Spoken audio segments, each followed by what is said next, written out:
Hi ಎಲ್ರಿಗೂ ನಮಸ್ಕಾರ ಮತ್ತೆ ಸ್ವಾಗತ ಸನ್ವಿ ಚಾನಲ್ಗೆ. ನಾನು ಶ್ರೀದೇವಿ ನಾಯಕ್.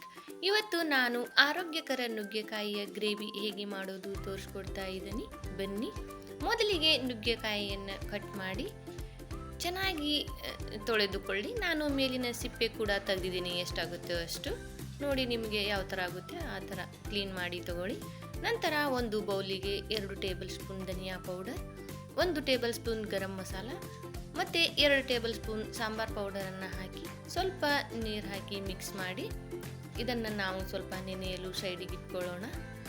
ನಂತರ ಒಂದು ಮಿಕ್ಸಿ ಬೌಲಿಗೆ 2 ಟೊಮೆಟೊ ಹಣ್ಣು, ಒಂದು 4 ರಿಂದ 5 ಕಾಜುವನ್ನು ಹಾಕಿ ಇದನ್ನು ಫೈನ್ ಪೇಸ್ಟ್ ಮಾಡಿ ನಾವು ತಗೊಳ್ಳೋಣ.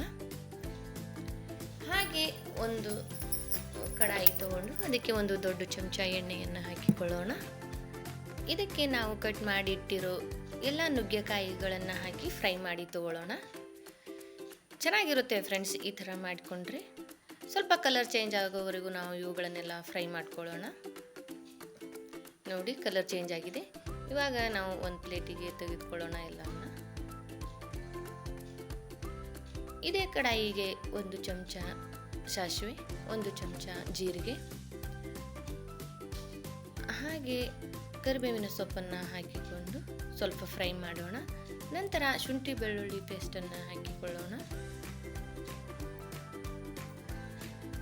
ಇವಾಗ 2 ಈರುಳ್ಳಿಯನ್ನು ಕಟ್ ಮಾಡಿ ನಾನು ಹಾಕಿಕೊಳ್ತಾ ಇದ್ದೀನಿ. ಈರುಳ್ಳಿಯ ಕಲರ್ ಚೇಂಜ್ ಆಗುವವರೆಗೂ ಸ್ವಲ್ಪ ಫ್ರೈ ಮಾಡೋಣ.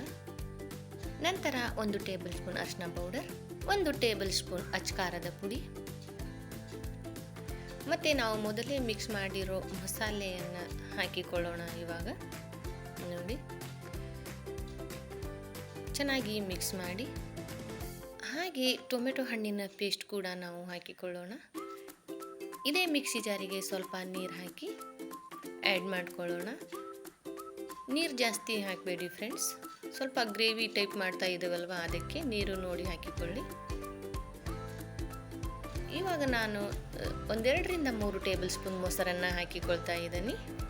ಟೇಸ್ಟ್ ತುಂಬ ಚೆನ್ನಾಗಿರುತ್ತೆ ಫ್ರೆಂಡ್ಸ್. ರುಚಿಗೆ ತಕ್ಕಷ್ಟು ಉಪ್ಪನ್ನು ಹಾಕಿ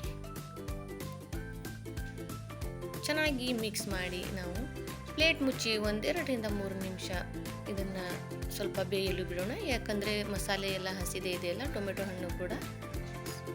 ಮಸಾಲೆ ಚೆನ್ನಾಗಿ ಕುದ್ರೇ ಟೇಸ್ಟ್ ಚೆನ್ನಾಗಿ ಬರೋದು. ಯಾವುದೇ ಅಡಿಗೆ ಮಾಡಿದರೂ ಅಷ್ಟೇ. ನೋಡಿ ಎಷ್ಟು ಚೆನ್ನಾಗಿ ಕುದೀತಾ ಇದೆ, ಕಲರ್ ಕೂಡ ಚೇಂಜ್ ಆಗಿದೆ.